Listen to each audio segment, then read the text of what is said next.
మీ అందమైన ప్రయాణం ప్రారంభించండి. 39 మీరు తల్లిదండ్రి అవ్వాలనే కలలను సాకారం చేయడానికి సహాయపడుతుంది.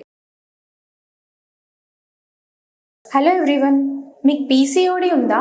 పీసీఓడి ఉన్న వాళ్ళందరికీ ప్రెగ్నెన్సీ రానట్లేనా? అంటే వాళ్ళందరూ ఇన్ఫర్టైల్ కపుల్గా అనుకోవడమేనా? ఈ విషయాలు తెలుసుకున్నాం. This is doctor Kavya, fertility expert, 49 hospital, Vizag branch. PCOD అనేది ఈ మధ్య కాలంలో ప్రతి 6 పేషెంట్స్లో ఒకరికి ఖచ్చితంగా చూస్తున్నాం అనమాట. మీరు రిపోర్ట్స్ మామూలుగా స్కాన్ చేయించుకున్నట్లయినా సరే, రిపోర్ట్స్లో పీసీఓడి అనేది ప్రాబ్లం అనేది స్కాన్లో కూడా చాలామంది పట్టుకుని వస్తున్నారు. బట్ పీసీఓడి ఉన్న అందరి పేషెంట్స్కి ఇన్ఫర్టిలిటీ ట్రీట్మెంట్ అనేది అవసరం ఉండదు.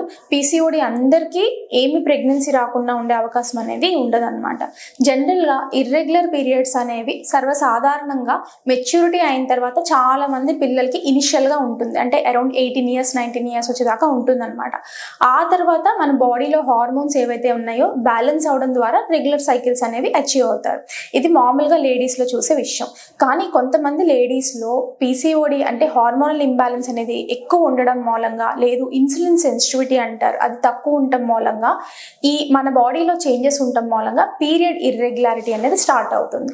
పీరియడ్ ఇర్రెగ్యులారిటీతో పాటు స్కాన్లో కూడా నీటి బుడగలుగా కనిపిస్తేనే మనం దాన్ని పీసీఓడి అని చెప్తాం. అయితే మామూలుగా పీరియడ్స్ రెగ్యులర్గా వచ్చి స్కాన్లో ఎప్పుడైనా పేషెంట్కి పీసీఓడి అని వచ్చినట్లయితే దానికి అసలు వర్రీ అవ్వాల్సిన అవసరం అంటూ ఏమీ లేదు. మీరు ప్రెగ్నెన్సీ కోసం ట్రై చేస్తున్నట్లయితే ఓన్లీ గుర్తుపెట్టుకోవాల్సింది ఏంటి అంటే, వీళ్ళు న్యాచురల్గా ట్రై చేస్తే కన్సీవ్ అయ్యే అవకాశం తక్కువ ఉంటుంది. ఎందుకు అంటే అసలు ఏ టైంలో ఎగ్ రిలీజ్ అవుతుందో తెలియదు కదా. అంటే మనకి 28 daysకి ఒకసారి సైకిల్ వస్తుంది అనుకోండి. సో పలానా టైం అంటే 10th day నుంచి 16th day మధ్యలో రెగ్యులర్గా కలవండి, కన్సీవ్ అయ్యే అవకాశం ఉందని చెప్పచ్చు. బట్ మనకి ఎప్పుడైతే సైకిల్ ఒక 45 days నుంచి 60 days మధ్యలో, లేదు 3 monthsకి ఒకసారి రావడము హెచ్చుతగ్గులుగా జరుగుతుందంటే, సో పేషెంట్ని వితౌట్ స్కాన్ ఈ టైంలో కలవండి అని చెప్పడం కుదరదు అనమాట. అట్లనే వాళ్ళు న్యాచురల్గా ట్రై చేసినా సరే ప్రెగ్నెన్సీ వచ్చే అవకాశం తక్కువ ఉంటుంది, వాళ్ళు డిసప్పాయింట్ అవుతూ ఉంటారు. సో దీనికి ఫస్ట్ ఇనిషియల్ ట్రీట్మెంట్ ఏంటి అంటే, డాక్టర్ దగ్గర కలిసి పీరియడ్ రెగ్యులరైజ్ అవడానికి మెడిసిన్స్ తీసుకోవడం. అట్ ద సేమ్ టైం ఈ మెడిసిన్స్తో పాటు ఎగ్ రిలీజ్ అవుతుందా లేదా ఫాలిక్యులర్ మానిటరింగ్ చేయించుకోవాలి. అంటే చిన్నగా ఉన్న ఎగ్ పెరిగి పెద్దదవుతుంది. ఈ ఫాలిక్యులర్ మానిటరింగ్ చేయించుకోవడం ద్వారా ఎగ్ ఏ టైంకి రిలీజ్ అవుతుంది అని చెప్పి చెప్పడం అనేది జరుగుతుంది. సో శుక్రకణాలు మంచిగా ఉండి ఎగ్ రిలీజ్ అయ్యే టైంలో భార్యాభర్తలు కలిసినట్లయితే వీళ్ళు కన్సీవ్ అయ్యే అవకాశం నార్మల్గా ప్రెగ్నెన్సీ వచ్చే వాళ్ళకి ఎంత శాతం అయితే ఉంటుందో వీళ్ళకి కూడా అంతే శాతం ఉంటుంది. సో పీసీఓడి అంటే న్యాచురలీ కన్సీవ్ అవ్వరని కాదు.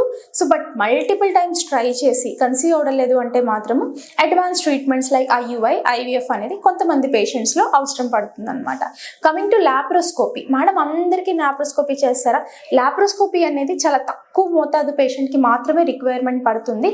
అది ఎవరికైతే రిక్వైర్మెంట్ పడుతుందో వాళ్ళకి చేసినట్లయితేనే రిజల్ట్ వస్తుంది. అందరు పీసీఓడి పేషెంట్కి లాప్రోస్కోపీ కోవిరెంట్ డ్రిల్లింగ్ చేస్తే రిజల్ట్ అనేది రాదు. అది మనం కరెక్ట్గా చూసుకున్నట్లయితే వాళ్ళకి అడ్వైస్ చేయడం అనేది జరుగుతుంది అనమాట. ఇవన్నీ మీకు అర్థమయ్యేలా చెప్పాను. Thank you viewers.